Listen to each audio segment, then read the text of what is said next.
but he was too excited to be cross. The sky was growing dark with birds. Many more were silhouetted against the glow of the rising sun. "I wonder why a great flock's been called," exclaimed Chatter. A shadow raced over them from high above. A great white-backed vulture circled there. The gathered birds rose to swoop and flap around her, their cries hushed to an expectant twittering. A whole flock of vultures flew in the huge bird's wake, soaring on vast black wings.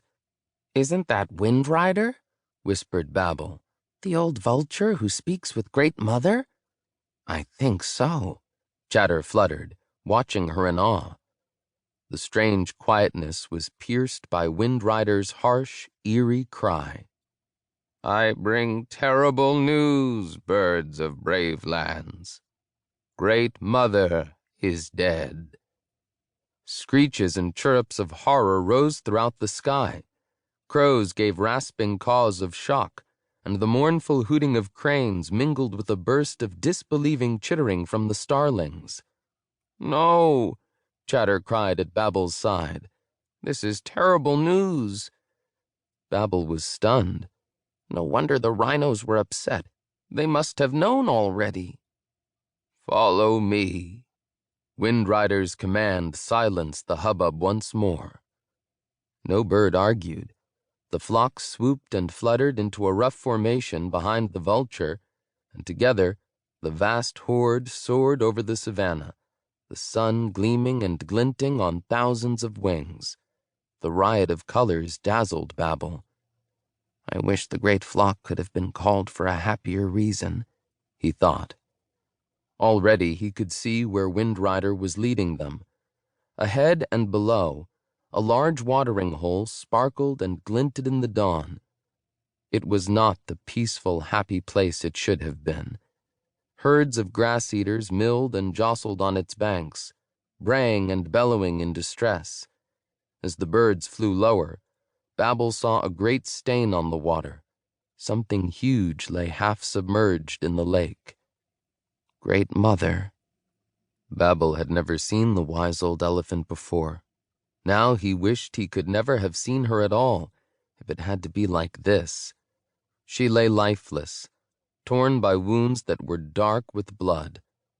Other elephants surrounded her, pushing desperately at her body. Their enormous feet churned the blood-stained water as they struggled to get her to shore. One of the elephants stood aside, though, staring at Great Mother.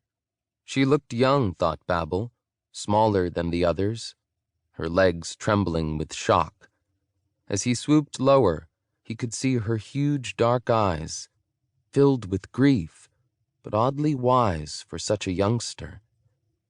The young elephant stood as if rooted to the mud, while around her grass-eaters trumpeted and bellowed, rearing up and stampeding.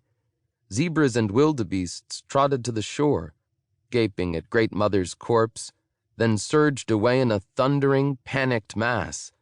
The squeals of smaller animals rose, then were cut off abruptly as they were trampled underfoot.